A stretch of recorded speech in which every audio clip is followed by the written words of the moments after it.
Welcome to Monk's Temple. Settle in. Let the weight of the day dissolve. Feel the space between your thoughts widen. Here, we are not chasing answers, we are allowing wisdom to rise, like clear water from a deep, still spring. Tonight, we journey into a profound and gentle truth, one that can reshape your reality from a place of lack to a landscape of abundant flow. If you feel the ache of scarcity, if you worry that there is never enough money, enough security, enough time, then this teaching is a lantern held out for you in the mist. It is a core Buddhist principle, not of frantic acquisition, but of transformative giving. It is the understanding that the seed of all abundance is found not in the fist that clutches, but in the hand that opens. Let us begin with a story. Not an ancient scripture, but a tale from my own early days of seeking. It is a memory of a winter evening in a small, drafty hermitage, high in the silent mountains. My teacher, an old monk with eyes that held the calm of a forest lake, pointed to the simple clay stove that warmed the room. A single log burned within.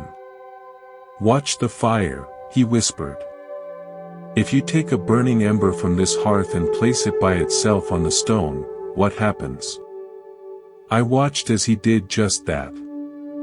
The isolated ember, separated from the others, quickly dimmed, its glow fading to a dull red, then gray. "It goes out," I said. "But if you take that same fading ember," he said, gently placing it back into the heart of the fire, "what happens?" It brightened immediately, its heat merging with the whole, flames licking up anew. "It is revived," he said. "It becomes the fire again.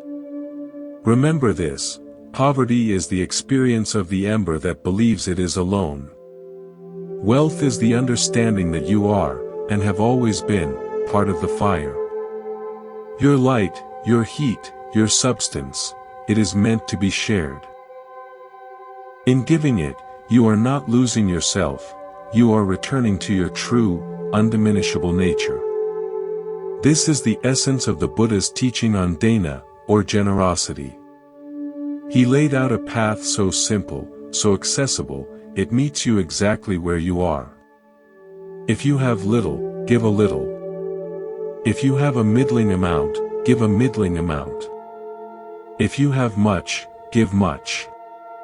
The act itself is the sacred key. It is not the size of the gift, but the conscious, willing opening of the hand that performs a miracle within your own mind. It dismantles the wall of separation. It declares to your deepest self, I am not an isolated ember. I am connected to a boundless source. And from that declaration, a new reality can begin to form. If this first idea, this image of the ember and the fire, has kindled a small recognition within you, then you have already taken the first step on the path. You are welcome here. I invite you to make Monk's Temple a part of your journey. By subscribing, you help this channel, this virtual fireside, burn brighter, allowing us to share these timeless teachings with more seekers like you. It is a small act of mutual giving. So, if you feel inclined, please tap that subscribe button and ring the notification bell. Your presence here is a gift. Thank you. Now, let us move deeper into the forest of understanding. Many of us walk through life with a silent, painful story. It is the story of the empty cup. We look into our cup, our bank account, our opportunities, our possessions, and we see the empty space. We focus on the void. We curse the cup. We envy the cups of others that seem so full. This fixation on the emptiness is what the Buddha would identify as a form of dukkha, suffering, stress, the fundamental unsatisfactoriness that comes from misunderstanding reality. We believe the cup is ourself. We believe its emptiness defines us. But Buddhism invites a radical shift in perception. What if you are not the cup? What if you are the wellspring? Let me share an original story, a parable from the tradition of my teachers. In a land of stark beauty, there was a deep, narrow canyon. A man named Kale lived in a small hut at its rim. He was poor, bitter, and alone. He believed the world had given him nothing. Every day, he would stand at the edge of the canyon and shout his grievances. "I have nothing," he would cry. "Life is unfair. I am abandoned." And the canyon, faithful to its nature, would echo back to him, "Nothing. Unfair. Abandoned." The returning words felt like confirmation, deepening his despair. One day, a wanderer, a practitioner of the Buddhist path, passed by. He heard Kale's cries and the canyon's reply. He approached and sat quietly until Kale was spent. "This canyon," the wanderer said softly, "is remarkable. It is a perfect mirror of sound." Kale scoffed. "It mocks me." The wanderer smiled. "It does not mock. It returns to you exactly what you send out. It is the most honest friend you have. Try an experiment. Instead of sending out your lack, send out a simple, 'Thank you.'" Skeptical and weary, Kale finally agreed. He leaned over the edge and whispered, "Thank you." Back came the faint, gentle echo, "Thank you." It felt strange in his ears. "Try louder," the wanderer encouraged. Kale took a breath and called out, "I am grateful for this day." The canyon responded, "This day." A tiny crack opened in Kale's heart. Over the next weeks, he practiced. He shouted blessings. He shouted words of goodwill to unseen neighbors. "May you be happy. May you be safe." Each time, the canyon filled the air with these benevolent echoes. The very atmosphere around his hut changed. Birds seemed to sing more. Travelers began to stop, drawn by the strange, beautiful calls and responses. They offered to share meals, to help mend his roof, to trade stories. Within a year, Kale's life was woven into a tapestry of connection. He was not rich in coin, but he was rich in friendship, in purpose, in the simple joy of a morning greeting to the world. He asked the wanderer, who had stayed to camp nearby, "Did the canyon change?" "No," said the wanderer. "The law of the canyon remained. It is the law of karma, of cause and effect. You changed the quality of your output. You stopped sending out the sound of emptiness, and began sending out the sound of fullness. The universe, like this canyon, has no choice but to respond in kind. You thought you were poor because you were receiving nothing. You were merely hearing the echo of the nothing you yourself were shouting. Your world is always echoing your heart. Change your heart's cry, and the echo must change. This is the first, great Buddhist teaching on wealth. Your outer circumstances are a complex echo of your inner world. It is not a punishment. It is a reflection. When you feel poor, it is often because your mind is fixated on the idea of lack, broadcasting that signal endlessly. The principle of generosity breaks that broadcast. It forces a new signal. When you give, even a little, you are shouting, "I have enough to share," into the canyon of existence. And the echo that returns begins to confirm a new reality. Let us explore this not as philosophy, but as a felt experience. Bring your attention to your chest, to the center of your being. Imagine there is a small, closed door there. Behind it is a room where you keep your sense of security, your worth, your enoughness. For many, that door is locked tight, barricaded by fear. The act of conscious giving, no matter how small, is a key. It unlocks that door, even just a crack. Feel that. The physical sensation is often a slight release, a softening, a breath that comes a little easier. That is the sensation of the ember returning to the fire. That is the beginning of true wealth. We will continue with more stories and deeper layers of this teaching, but for now, hold this key. You are not the empty cup. You are the wellspring. And the wellspring flows. Let us leave the echoing canyon and travel inward, to a quieter, more intimate space. The Buddhist path is one of profound self-honesty. Before we can truly understand abundance, we must look with gentle eyes at the anatomy of lack. What is it, really? Close your eyes for a moment if you wish. Feel the word scarcity in your body. Where does it live? Is it a knot in the stomach? A tightness in the throat? A constriction around the heart?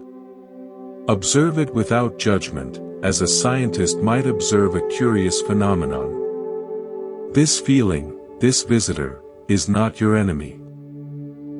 It is a messenger. It tells you a story you have believed. The story that says, you are separate. You are on your own. There is not enough for you. The Buddha taught about Mara, the personification of temptation, doubt, and delusion. Mara is not a devil, Mara is the voice of the fearful, separate self. When it comes to wealth, Mara's whisper is cunning. It says, protect what is yours. Everyone else is a competitor. Your security is in the pile you can guard. This whisper builds a fortress. And what is a fortress? It is a structure designed to keep things out. But sit inside a fortress long enough, and you realize it is also a prison. It keeps you in. It isolates you. The very walls you built for safety become the barriers that cut you off from the flowing stream of life. The poverty mentality is not just about money, it is a fortress of the spirit. I recall a personal lesson from my time at Monk's Temple, during a period of intense study. We had very little. Our meals were simple, our possessions few. I watched as a senior monk, who owned nothing but his robes and bowl, would receive a small offering, a piece of fruit, a bar of soap. Without fail, within hours, he would have given it away to someone he perceived needed it more. I was baffled. I finally gathered the courage to ask him, don't you ever want to keep something for yourself? For later. He looked at me with infinite kindness. My child, he said, holding on to something for a later that is born of fear is like storing water in a closed jar. It becomes stagnant. It cannot breathe. It loses its life. The water that stays sweet is the water that moves, that is poured out to nourish and then returns from the cloud, the spring, the river. When I give something away, I am not losing it. I am putting it back into the cycle. And because I am part of the cycle, I trust it will return to me in the form I need, when I need it. My security is not in the jar. It is in my faith in the cycle itself. This was a revelation. My poverty was not in my empty hands, it was in my fearful heart, clutching at the idea of a jar. His wealth was in his open, trusting heart, participating in the great hydrological cycle of giving and receiving. Now, let me offer you another original story to illuminate this from a different angle. In a city of artists, there was a renowned sculptor named Alastair. He was famed for his ability to find the perfect, flawless block of marble. He would acquire these blocks at great cost, hoard them in his vast warehouse, and admire them. He rarely sculpted. The fear of making a wrong cut, of ruining the perfection, paralyzed him. His warehouse was full of potential, but his gallery was empty. He felt a strange, hollow poverty amidst his priceless stones. Across the street lived a humble street sculptor named Lena. She worked with found materials, broken bricks, discarded wood, chunks of leftover marble from others' yards. She worked every day. Her hands were always dusty. She gave her small sculptures away to children, to shopkeepers, to anyone who smiled at them. She lived simply, joyfully, surrounded by the vibrant energy of her constant creation and giving. One day, a great flood swept through the artist's district. Alastair's warehouse was inundated. Many of his perfect blocks were cracked, stained, or shifted and shattered against each other. He was devastated, ruined. He stood in the muddy wreckage, weeping over his lost perfection. Lena, checking on her neighbors, found him there. Seeing the cracked and broken stones, her eyes lit up. "Oh," she said softly, "look at all the possibilities." Alastair stared at her as if she were mad. "They are ruined," he cried. Lena picked up a large fragment, its edge sheared into an interesting shape. "Before," she said, "this was just a block. Closed. Silent. Holding only the idea of what it might be. Now, it is open. The crack has given it a story, a starting point. It is ready to become something real." She spent the next week there, in the ruins, teaching Alastair how to see the form within the broken pieces. Together, they created a stunning, asymmetrical fountain from the damaged stones.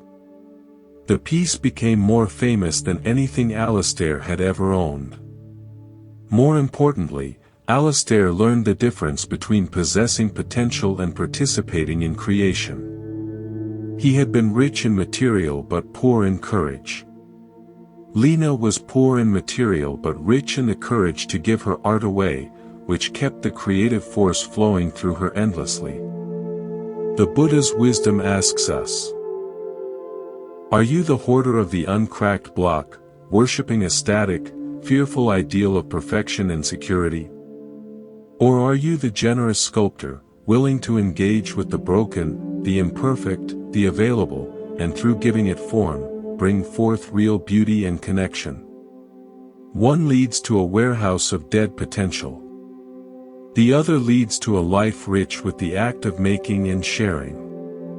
The crack in the marble, the flaw, the perceived lack, that is often where the light gets in. That is where creation begins. This understanding leads us to a powerful Buddhist concept, sunyata, often translated as emptiness. It does not mean nothingness.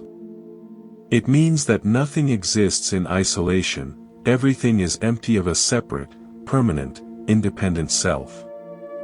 Your wealth, your poverty, yourself, all are interdependent phenomena. The uncracked block appears solid, separate, perfect. But it is only in relationship. With the sculptor's chisel, with the world's flood, with its own breaking, that its true purpose and beauty can emerge. Your financial life is not a solitary block. It is a web of relationships, with your community, your work, your own spirit. Generosity is the chisel that consciously engages with that web, shaping a life of mutual creation. Feel that web now. As you breathe in, know you are breathing in the exhalation of trees, the nitrogen of the atmosphere, molecules that have been everywhere. As you breathe out, you are feeding plants, you are contributing to the air of the room. You are already in a constant, unconscious state of giving and receiving. The practice of conscious generosity is simply bringing this natural, biological truth into the realm of your intention and heart. You are aligning with a law older than economics. We will explore more of this interconnected web, and the specific gates through which generosity flows, in our next part. The journey from the fortress to the flowing cycle continues. Let us now sit by the stream of our own consciousness. We have seen how the echo returns what we send, and how the uncracked block is a prison of potential. Now, we must examine the gates through which the water of generosity can flow. We often think of giving only in terms of money. The coin in the hat, the donation online. But the Buddha's teaching on dāna is vast and nuanced. It speaks of gifts of material, of fearlessness, and of the dharma, of teaching. For most of us, the most immediate practice lies in the gifts we can give that cost no coin at all, yet are the most transformative currencies of all. Imagine your being has many gates. There is the gate of your time, the gate of your attention, the gate of your speech, the gate of your skill, the gate of your forgiveness. When you live in the fortress of lack, these gates are rusted shut, guarded by the fearful sentry of, I don't have enough. The practice is to oil one hinge. To open one gate, just a crack, and let something flow out. Years ago, before I found the path, I worked in a busy, soulless office. I was drowning in my own financial anxieties, seeing everyone as a distraction or a competitor. One rainy Tuesday, an elderly custodian named Walter was slowly mopping the lobby. Everyone rushed past him, a blur of shoes and irritation. I was about to do the same when, for some reason, I stopped. I opened the gate of my attention. I truly looked at him. I saw the careful way he worked, the sadness in his eyes. Instead of a grunt, I said, "That floor is shining, Walter. You take real pride in your work." I didn't think about it. The words just came from that open gate. He stopped. He looked up, and his whole face changed. It wasn't a smile, exactly. It was a softening, a recognition. "Thank you, son," he said, his voice thick. "No one ever sees the floor." That 2-second exchange cost me nothing. But it shifted the entire energy of my day. The tight knot of my own anxiety loosened. I had connected. I had moved from the fortress into the stream. Later that week, Walter left a handwritten note on my desk. It said, "The good ones always notice. Don't let this place harden you." That note became a talisman for me. It was a gift far greater than the attention I had given. This is the karmic return. It is not transactional. It is energetic. You open a gate of generosity, and the universe flows in through that same opening, often in a form you never expected. The Buddha taught that intention, satana, is the karmic seed. When you give your full attention to someone, with the pure intention of acknowledging their humanity, you plant a seed of profound connection. That seed will bear the fruit of a more connected human experience for you. You begin to see the world not as a hostile marketplace, but as a field of potential relationship. And in a field of healthy relationships, all kinds of abundance can grow. Now, let me share an original story about a different kind of gate. In a seaside town, there was a baker named Ilara. She was not poor, but she was quiet, inward, and carried a private sorrow. She baked magnificent bread, but she did it mechanically. One day, a monk from a traveling Buddhist group came to her shop. He bought a small loaf. As he accepted it, he did not just take it. He held it in both hands, bowed slightly, and said, "Thank you for your work. I will consume this with gratitude for the grain, the sun, the rain, your hands, and the fire." He saw the chain of giving that led to the loaf. This act of recognition stunned Alara. No one had ever thanked her for her work, they just paid for the bread. The monk's words opened a gate in her, the gate of her skill as a sacred offering. She began to bake differently. She would whisper a blessing for the health of those who would eat it as she kneaded the dough. She started leaving one small, perfect loaf on a bench outside her shop each dawn with a note, "For whoever needs it." She asked for nothing in return.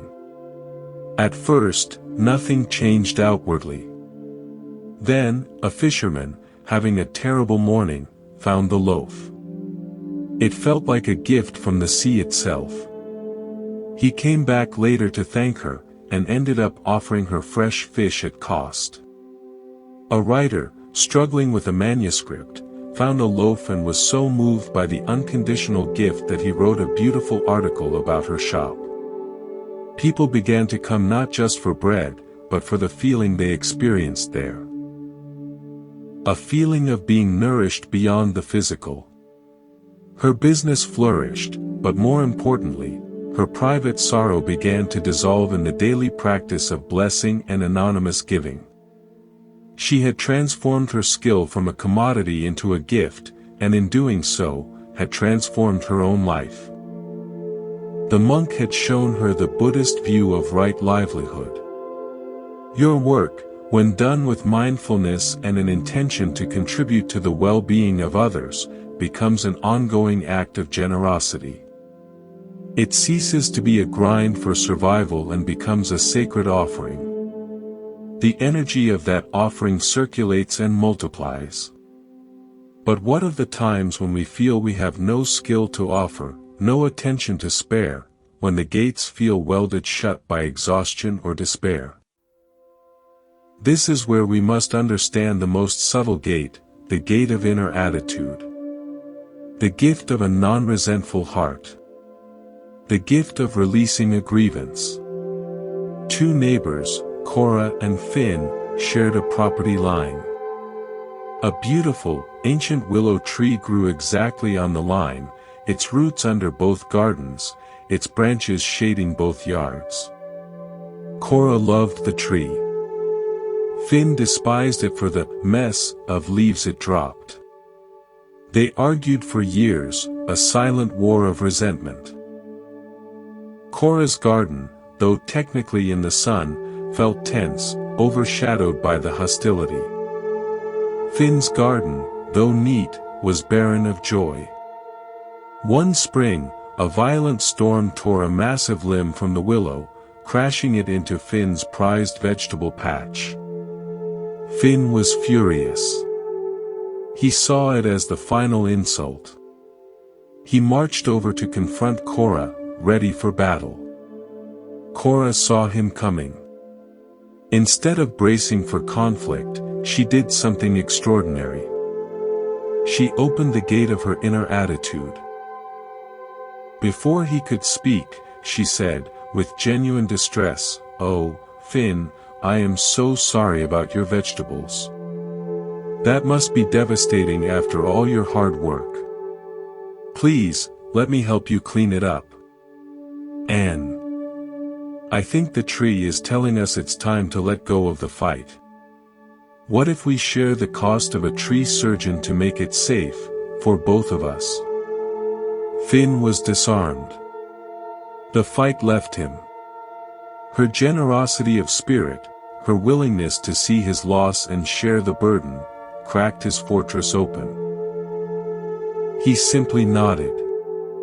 They cleaned the yard together in silence that became, if not friendly, peaceful. An amazing thing happened that summer. With the giant limb gone, more dappled light hit both gardens. Cora's flowers bloomed more vibrantly than ever. Finn, freed from his resentment, noticed the tree's graceful shape for the first time. He even began to compost the leaves. Their gardens, separately, became the most fertile on the street. The wealth of peace and beauty they gained came not from removing the tree, but from Cora's courageous decision to give the gift of apology and cooperation where none was expected. This is the teaching of metta, loving kindness. Sometimes the most profound generosity is the offering of goodwill where there is friction. It is the conscious decision to drop the stone of resentment you are carrying, not because the other person deserves it, but because your own spirit is tired of the weight. When you drop that stone, you free up an immense amount of energy that was previously used to feed a grievance. That liberated energy is now available to create, to attract, to build. It is a direct investment in your own inner wealth. So tonight, as you prepare to rest, ask yourself, which gate feels most accessible? Is it the gate of a kind word? The gate of 5 minutes of full presence with someone you love? The gate of mentally wishing well to someone you find difficult? You need not open all the gates at once. Just one. Oil one hinge. Make one small offering from a place of sincere intention. Then, pay attention. Not to what you get back, but to the subtle shift inside you. That shift, that slight opening, is the first and truest form of wealth. It is the ember feeling the warmth of the greater fire. The journey continues as we explore how these open gates begin to alter the very landscape of our lives. Now we come to a quiet, powerful crossroads in our journey. We have spoken of opening gates, of shifting echoes, of moving from fortress to flow. But there is a force that locks those gates tighter than any fear of lack. It is a poison that clouds the wellspring and turns the fertile soil to stone. That force is comparison. In the ancient Pali language, the Buddha spoke of Isa, envy, and Makarya, stinginess or possessiveness. They are two heads of the same beast, the mind that measures. When you look at another's life, another's wealth, another's ease, and you feel that sharp, hollow tug in your gut, that is the mind measuring your own worth against an illusion. You are comparing your inner, complex, messy reality with someone else's carefully curated outer projection. It is like comparing the tangled, living roots of an oak tree to the polished, finished surface of a wooden cabinet. The cabinet seems perfect, smooth, complete. The roots are dirty, chaotic, unseen. But one is dead matter, and the other is alive, drinking from the deep earth, holding up an entire canopy of life. When you live in comparison, you are rejecting your own living roots and coveting a static, finished product. This is a profound poverty of self. I remember a period in the monastery when this lesson became visceral for me. A fellow student, who had joined around the same time, seemed to progress with an effortless grace. He memorized texts faster. His meditation posture was naturally poised. People were drawn to his serene demeanor. I, on the other hand, struggled with a restless mind, with doubts, with physical discomfort. I began to measure myself against him constantly. My practice became a grim competition I was always losing. A poverty of spirit settled over me, even in that place of renunciation. One evening, the abbot saw me brooding after a group session. He sat beside me and pointed to 2 trees in the courtyard. A straight, tall cypress and a gnarled, winding pine. "Which tree is the better tree?" he asked. I shrugged, assuming it was a trick. "The cypress is perfect," I said. "It is straight and strong." He nodded. "Good for building. Useful. Now, look at the pine. See how it twists?" It had to grow around rocks, seeking light in a crowded spot. Its shape tells a story of adaptation, of persistence. It is not better for building.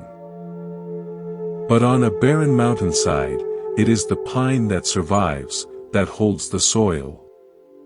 It is the pine that a painter might spend a lifetime trying to capture. Do not ask which is the better tree. Ask, what is the particular gift of each shape? Your struggle is not a flaw. It is the rock around which your character is twisting, finding its unique form. His grace is his path. Your friction is yours. To envy his path is to abandon your own, and in that abandonment is the only true poverty. That night, the fortress of comparison began to crumble. I saw that my envy was a form of stinginess. I was being stingy with my own journey, unwilling to accept its unique value. I was hoarding my feeling of inadequacy instead of spending it on the hard work of self-compassion. Let me share an original story that illustrates this from a worldly perspective. In a village known for its pottery, there were twin brothers, Aaron and Ben. They learned the craft from the same master.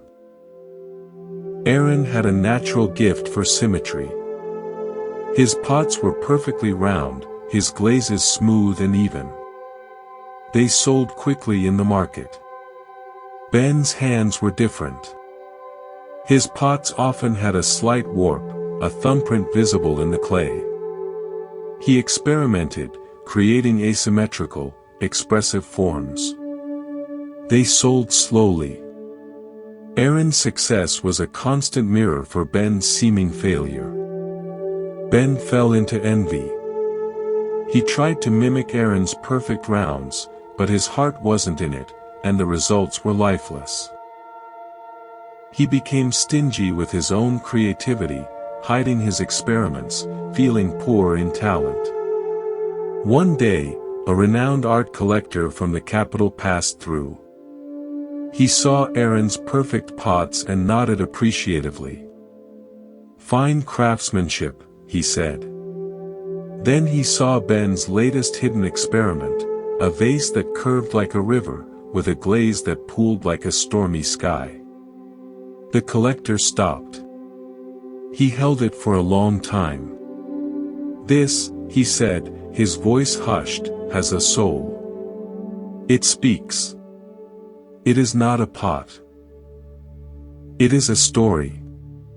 He offered Ben a sum for that one piece that exceeded Aaron's earnings for a month. More importantly, he commissioned a whole series. Ben was stunned. The master potter gathered the brothers. "Aaron," he said, "you were born to give the world utility and reliable beauty. Ben, you were born to give the world poetry and unexpected form. But Ben, when you envied Aaron's gift, you were refusing to give your gift. You were keeping it from the world. That was the only poverty here. The world has need of both the perfect cup and the speaking vase." This is a direct reflection of the Buddhist teaching on right effort. Right effort is not about straining to become someone else. It is about diligently cultivating your own unique strengths and qualities, and abandoning the unwholesome states, like envy, that hinder that cultivation. Your path to abundance is not in copying another's blueprint. It is in building authentically with the materials of your own life. Your unique cracks, your personal history, your individual rhythm. When you give that to the world, you are offering something no one else can. That offering carries a unique value that the collective consciousness recognizes and rewards. But how do we break the spell of comparison when it feels automatic? We use a tool the Buddha taught explicitly, mudita, sympathetic joy. It is the direct antidote to envy. It is the practice of actively rejoicing in the good fortune of others. It feels impossible at first, like trying to lift a mountain. You start small. You see someone get a parking spot you wanted. Silently, say, "Good for them." You hear about a colleague's promotion. Breathe, and think, "May their success grow." You are not pretending. You are performing spiritual surgery, redirecting the neural pathway from contraction to expansion. Each time you practice mudita, you are making a deposit into your own account of inner wealth. You are declaring, "There is enough joy to go around." Their good fortune does not diminish mine, it confirms that good fortune is possible. This mental act is a supreme form of generosity. You are giving away your resentment, your jealousy. And what you are left with is a cleaner, more open heart, capable of attracting its own unique form of good. Now, consider this in the context of material wealth. The person you envy for their money. What if you could genuinely wish for their wealth to be used for good, for their heart to be opened by it? In that moment, you align yourself not with the lack of money, but with the benevolent flow of resources. You place yourself on the side of abundance. The universe responds to frequency. Envy vibrates at the frequency of lack. Sympathetic joy vibrates at the frequency of abundance. Which frequency do you want your life to be tuned to? Let's engage in a brief guided reflection. Find your breath. Follow it for 3 cycles. Now, bring to mind someone who has something you desire, a quality, a possession, a relationship. See them with that thing. Notice the initial clench of comparison in your body. Now, breathe into that clench. On your next exhale, release it. Then, with intention, think or whisper, "May you truly enjoy that. May it bring you happiness and may you use it well." Sit with the feeling that follows.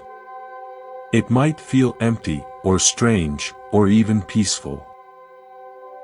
That is the feeling of a gate opening. That is the feeling of your inner wealth growing. This practice does not make you passive. It makes you powerful. It clears the toxic fog of comparison so you can see your own path clearly. From that clear space, you can then take authentic, inspired action, not from a place of, "I must catch up," but from a place of, "This is my unique offering." That action will be imbued with a different energy, one of confidence and integrity, which the world meets differently.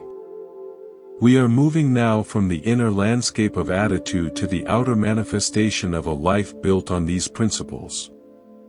The stories will grow in scale, showing how the open heart shapes destiny. We have cleared the undergrowth of comparison and planted the seeds of sympathetic joy.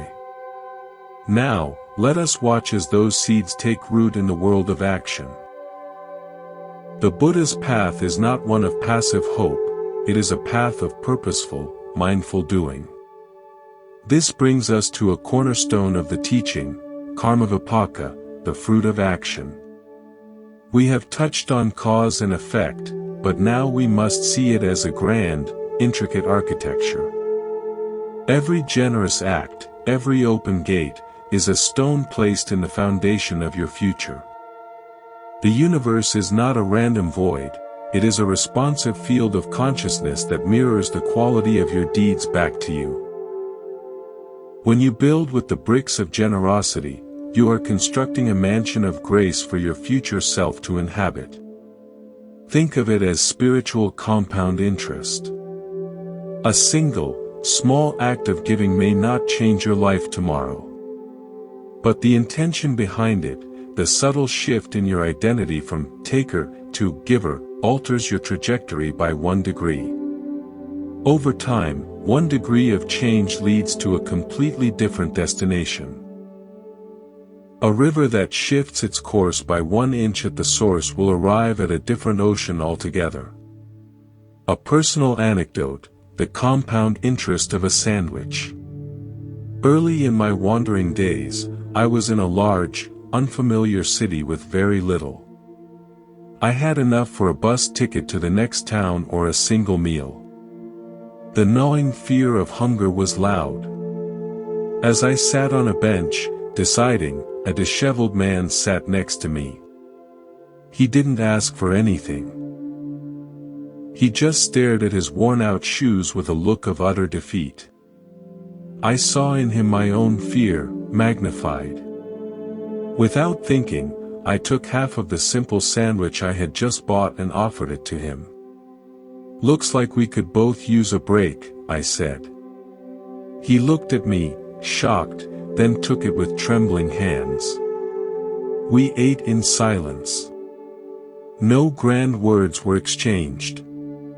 When I stood to leave, he simply said, "Thank you. You didn't have to see me." I walked to the edge of the city, my stomach still half empty, but my spirit calm. I had chosen connection over fear. At the roadside, I tried to hitchhike. Hours passed. Finally, a vegetable truck slowed. The driver leaned out. It was a different man, but he had a kind face. "You look peaceful for a hitchhiker," he said. "Going far?" I told him my direction. "Hop in. I'm going further, but I'll get you where you need to be." As we drove, he talked about his life. He was delivering produce to a monastery in the mountains, the very one I had been vaguely seeking. He not only took me to the town, but right to the monastery gate. That monastery became my home for 3 formative years. The single act of sharing half a sandwich did not summon the truck. It transformed me from an anxious, clutching individual into a person capable of a small kindness. That inner transformation made me visible in a new way. I carried a different energy. The driver responded to the peace, not the need. The generosity altered my frequency, and the universe matched it. This is karma in motion. It is not magic. It is the law of affinity. A heart tuned to generosity attracts circumstances that resonate with generosity. Now, let's explore this through an original story with a broader arc. There was an arid valley where a powerful landowner, Lord Hale, controlled the only river with a massive dam. He sold water at exorbitant prices. The villagers were poor, their fields parched. They lived in a state of desperate lack, their every thought and action bent on securing enough water to survive. They saw each other as competitors for Lord Hale's favor. The community was fractured, suspicious, and joyless. A young woman named Anya, however, remembered an old story from her grandmother. It spoke of a hidden spring in the high cliffs, not enough for irrigation, but a steady trickle. While others schemed to get more from the dam, Anya spent her spare energy climbing to the spring. She cleared the debris around it, and with great labor, carved a small, simple channel from the spring down to a forgotten communal plot at the valley's edge. She could not hoard the water, it was a constant flow. So, she invited the village's weakest elders to garden there. It was a tiny act, almost foolish against the scale of their problem. At first, only a few came. But the act of working together on this shared, free gift of water began to change something. They talked. They shared seeds. They laughed. The small garden produced just enough extra to give a little to struggling families. The energy in that small plot was different. It was cooperative, not competitive. Inspired, another villager found a way to divert rainwater from his roof into a shared tank. Another taught her method for drought-resistant seeds. They weren't attacking the dam. They were building a new, decentralized network of giving, however small. This network required trust. It required looking at your neighbor as a partner, not a rival. As this network grew, the collective consciousness of the village began to shift from scarcity to shared ingenuity. One year, a quake damaged Lord Hale's dam. He could not repair it alone, it required the labor of the whole valley. But why would they help their oppressor? Anya, however, saw the bigger picture. She went to the village and said, "The dam is a structure. The river is the source. We have learned to share the source in small ways. Let us use our new unity not for revenge, but to secure the source for all." She organized the villagers. They offered to repair the dam in exchange for a fair, shared water rights agreement. Stunned and desperate, Lord Hale agreed. The dam was repaired, but the true dam, the dam of fear and hoarding in their hearts, had already broken. The valley became prosperous, not because one man owned the water, but because the community had learned to steward and share it. Anya's first, tiny act of channeling the hidden spring had been the stone that started the avalanche. It changed the karma of the entire valley. This story reflects the Bodhisattva ideal, the being who acts for the benefit of all. Anya's generosity was strategic in a spiritual sense. It created a new karmic pattern that eventually encompassed even the oppressor. Her action planted a seed of cooperation whose fruit was a transformed social and economic reality. Your generosity, too, has this radical potential. It can alter the karmic field of your family, your workplace, your community. You are not just giving a thing, you are initiating a new pattern of relationship. But what of the fear that if I give, I will have less? This is the illusion the dam owner believed. He thought the water was finite and his alone. But water, like wealth, is a current.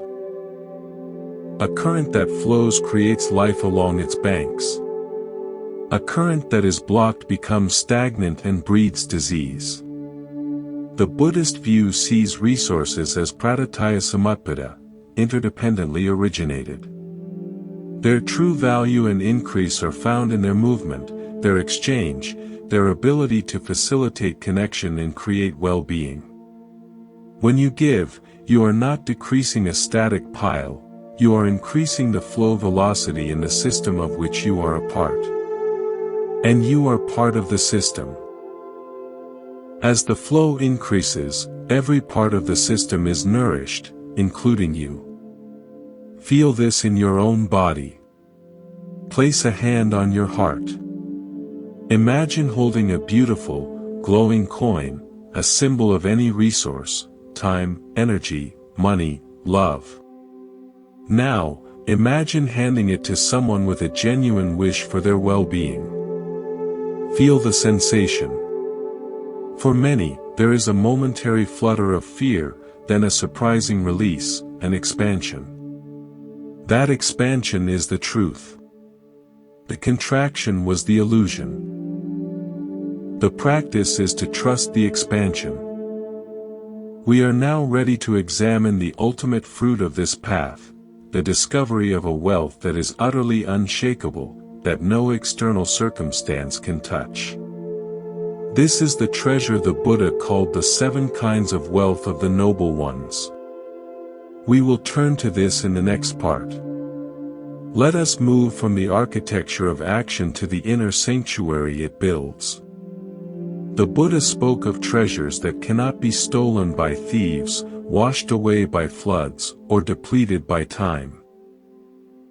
He called these the dāna, the 7 wealths of the noble ones. They are the true currency of an abundant life, and they are cultivated directly through the practices of generosity, ethics, and mental development.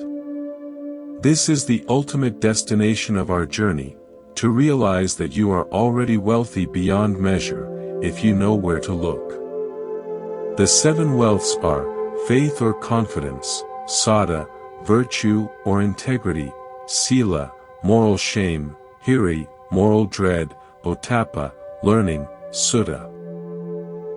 Generosity, kagga, and wisdom, panna. Notice that material wealth is not listed. It is not condemned, but it is understood as a potential support, a tool, and never the goal itself. The deepest poverty is to have money and lack these 7. The greatest wealth is to have these 7, regardless of your bank balance. Let's translate them into the soil of your daily life. Faith or confidence is not blind belief. It is the trust that grows from seeing cause and effect in action. It is the confidence you develop when you see that a generous act reliably brings inner peace. It is the faith that the path of opening your hand leads to freedom, not ruin. This faith becomes an unshakable inner pillar. Virtue or integrity is the wealth of a clear conscience. It is the profound richness of looking back on your day, your week, your year, and seeing no intentional harm caused. It is the safety that comes from knowing your actions align with your values. This wealth allows for deep, restful sleep. Moral shame and moral dread are the guardians of integrity. Shame is the inner voice that says, I am better than this unkind action. Dread is the wise fear of the consequences of unskillful acts. These are not poverty of spirit, they are the wealth of self-respect and foresight. Learning is the wealth of an open, curious mind. It is the willingness to listen, to study, to understand the world and your own heart. A mind that is learning is a mind that is growing, never stagnant. Generosity is here, listed as a core wealth itself. The more you give, the richer you become in the capacity to give. It is a muscle that strengthens with use, and its strength is your wealth. Wisdom is the crowning jewel. It is the direct understanding of the way things are, impermanent, interconnected, and ultimately not a source of lasting personal satisfaction when clung to. This wisdom frees you from the endless chase and allows you to rest in the sufficiency of the present moment. I saw this embodied in an elderly woman who lived near the temple. She had almost no possessions. Her home was a single room. Yet, people from all over the village came to her with their problems. She would listen, and often, she would give them the last of her rice, or a cherished scarf. She was the happiest person I knew. One day, I asked her, Amma, aren't you ever afraid of having nothing? She laughed, a sound like wind chimes. Child, look, she said. She pointed to her heart. My faith is here, unshakable. My good name is my treasure in the village. My shame keeps me kind. My love of stories fills my mind. My hand is always open. And I know that this, she gestured to her small room and to the vast sky beyond, is all passing, and I am at peace with that. Tell me, What thief can steal these things? What market can crash them? I am the richest person on this mountain. She was a living testament to the Buddha's teaching. Her generosity was the visible expression of an inner kingdom that was fully stocked. This is the transformation, from seeking wealth to build a happy life, to practicing generosity and virtue which build the inner wealth that constitutes a happy life. The outer circumstances then naturally tend to harmonize with this inner reality. A powerful king, obsessed with expanding his treasury, heard of a sage who possessed the bow of infinite plenty, a legendary artifact that would provide whatever one wished. The king traveled to the sage's forest hut, offering chests of gold for the bow. The sage, a withered old man, smiled. "I have no such bow," he said. "But I will give you a gift more valuable." He handed the king his own begging bowl, chipped and plain. "Keep this with you for 1 moon.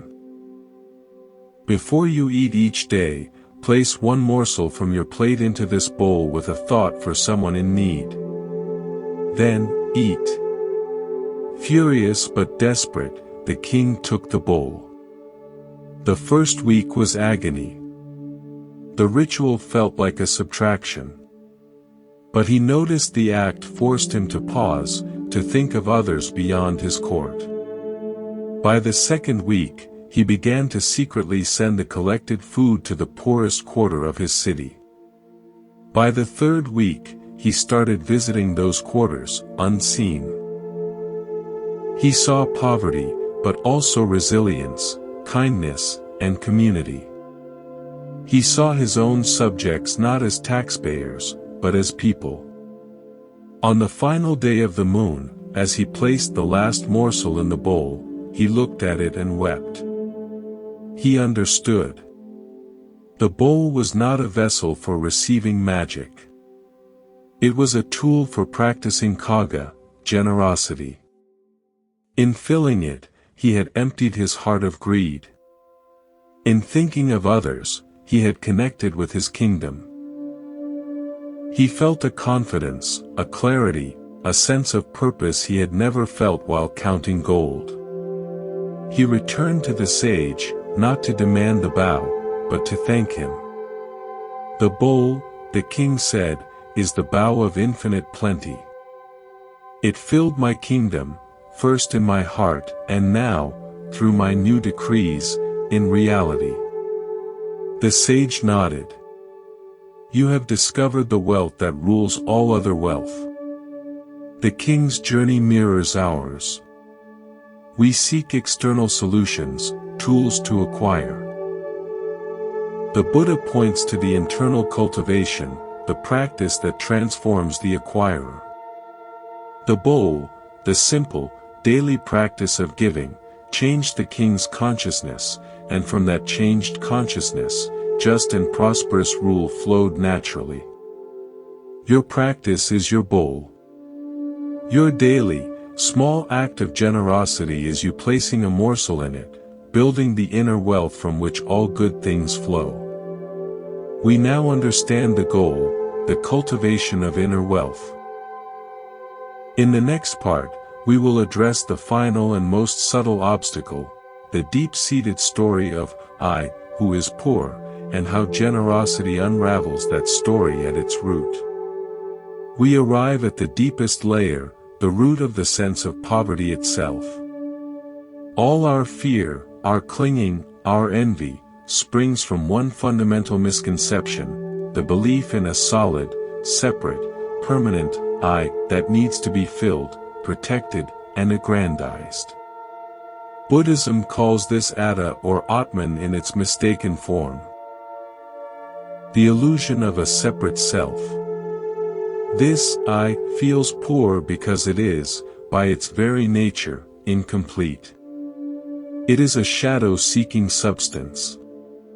It looks at the world and sees only things that are mine or not mine. Generosity is the direct, experiential antidote to this illusion. It is the voluntary, joyful dissolution of the boundary between mine and yours. When you give, something miraculous happens at the level of perception. For a moment, the tight knot of meat loosens. Your attention moves from self-concern to the well-being of another. In that moment, you are practicing selflessness, not as a lofty ideal, but as a tangible experience. You are training the mind to perceive connection instead of separation.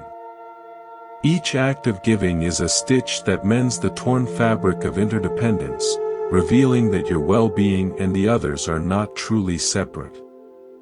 During a silent retreat, I was tasked with copying an ancient text. I had a small, precious bottle of ink, a gift from my teacher. Another student, clumsy with fatigue, knocked it over, spilling the entire bottle across my half-finished work.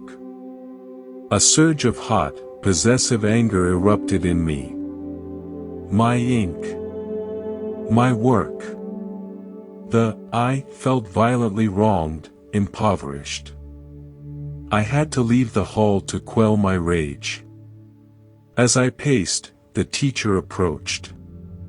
He said nothing about the incident. Instead, he asked, "What is more important?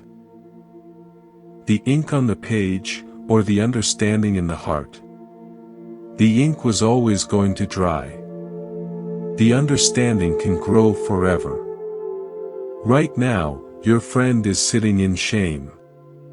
Which poverty is greater, your lost ink, or his lost peace? His words were a cold shock. My poverty was not the spilled ink, it was the constricted heart clinging to mine. I returned. The other student was near tears. Instead of a reproach, I touched his shoulder and said, "It's just ink. Let's clean it up together." The act of giving forgiveness, of relinquishing my claim to justice, broke the spell. The separate, aggrieved I dissolved. What was left was a shared moment of human fallibility and kindness. That feeling was expansive, rich, connected. I learned more about non-attachment in that cleaning of the spill than in hours of meditation on the concept. I gave away my grievance and received inner space. This is the advanced teaching. Generosity is ultimately a practice of anatta, not self. You are not a beggar king trying to fill a hollow self. You are a flowing process, part of a vast net of giving and receiving. When you give, you are not a discrete entity losing a possession, you are the flow of life expressing itself as sharing. The less you identify as the separate I, the less sense of poverty you can experience. You are simply the garden, not the anxious owner of the garden. The garden gives its fruits freely, that is its nature. In a remote village, they celebrated an annual festival unlike any other. For one day, all concepts of mine and yours were suspended. People wore generic, simple robes. All food was placed in a great communal hall. Tools, instruments, and toys were laid out in a central square. You could use anything, take any food, play any instrument.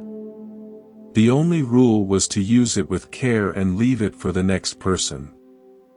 A wealthy merchant, visiting for the first time, was horrified. This is chaos. This is the end of property. But as the day unfolded, he witnessed something extraordinary. Children played with finely carved toys they could never own. A farmer tried a lute, discovering a hidden talent. People shared stories over food, no one counting portions. There was laughter everywhere, a palpable likeness. The merchant, feeling awkward, finally took a simple flute and sat to play.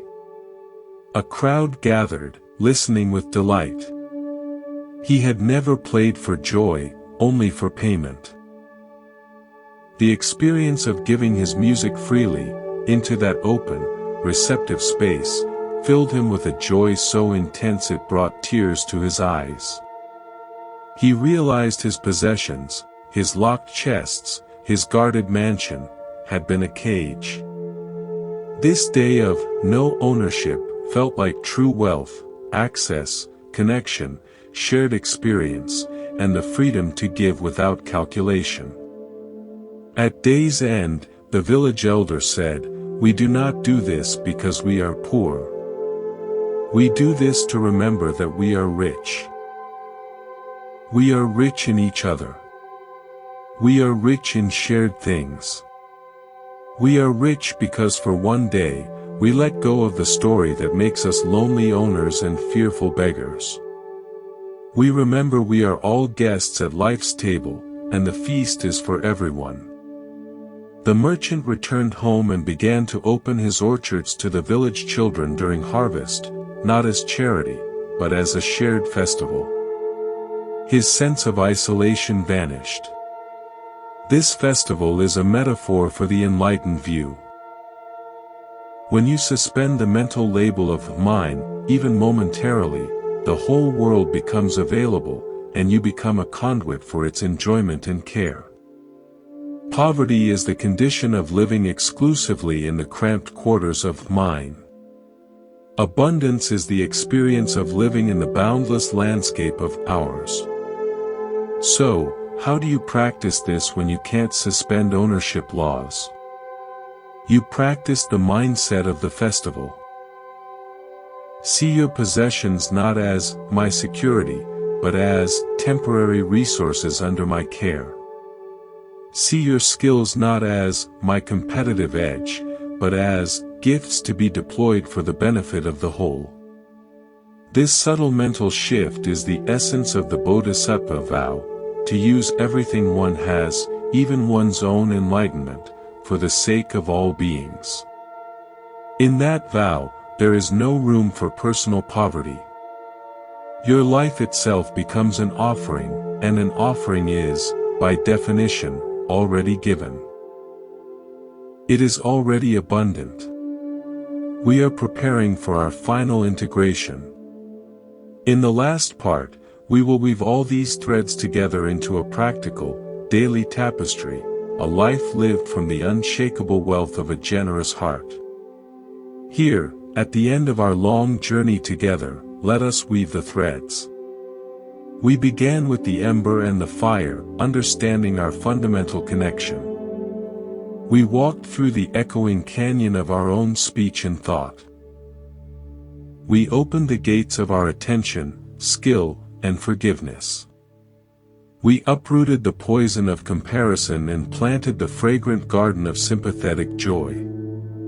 We observed the compound interest of karma, building our future with each generous act. We discovered the 7 inner wealths, the true treasure.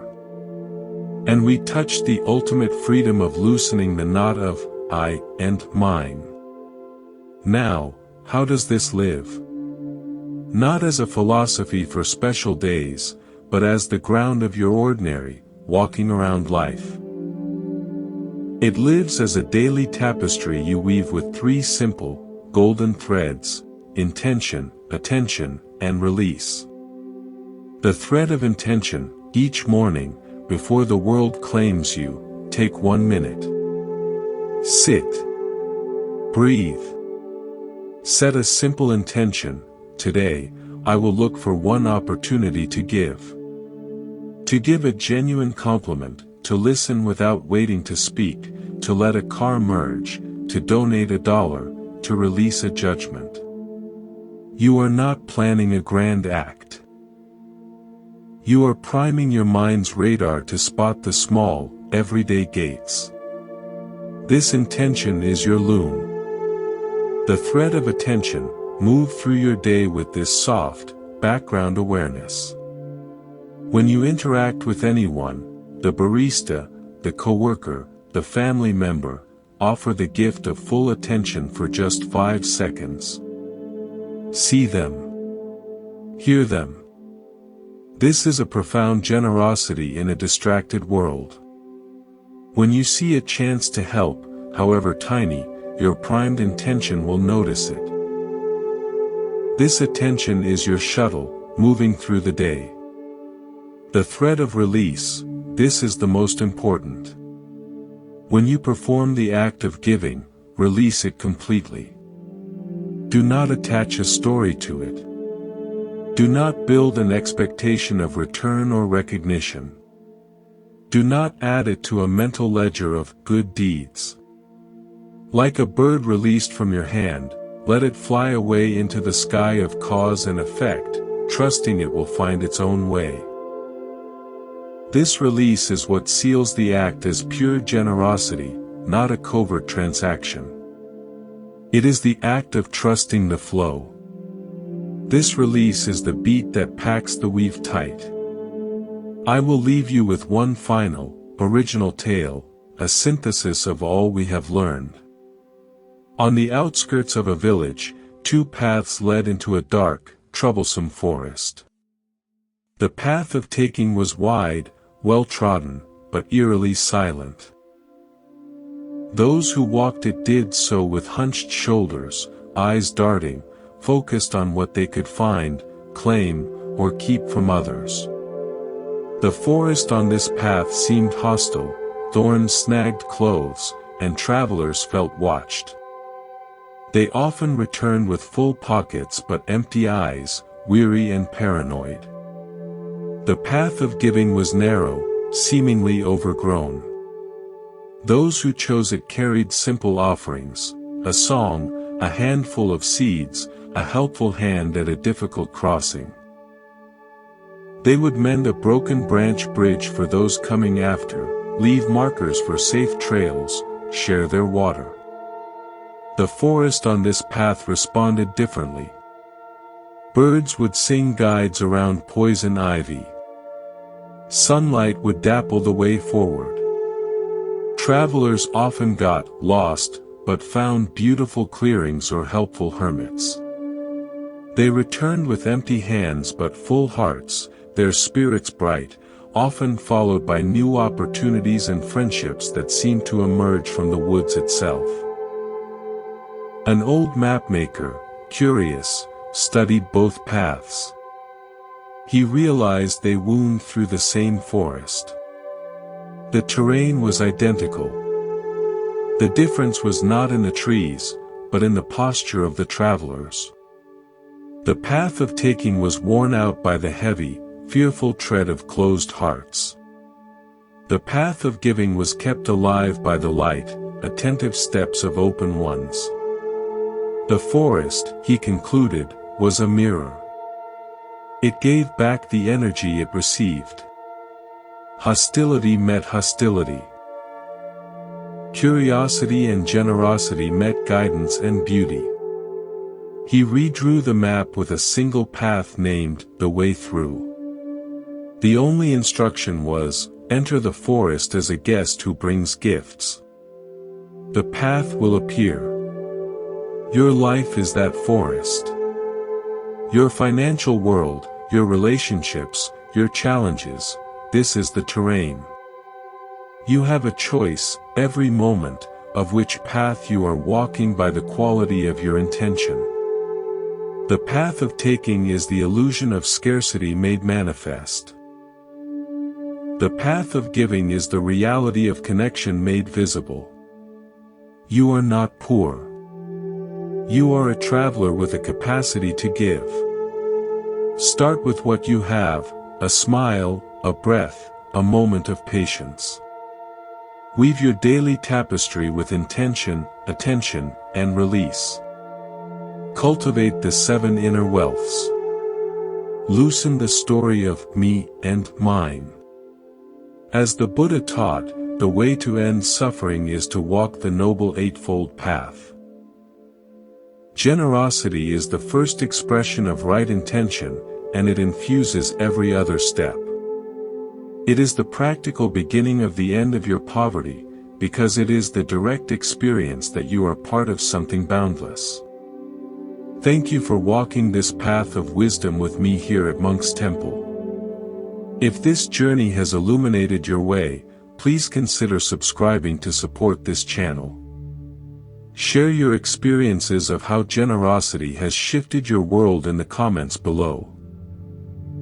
Let this be a continuing conversation. May you recognize the profound wealth you already are. May your generosity flow without effort.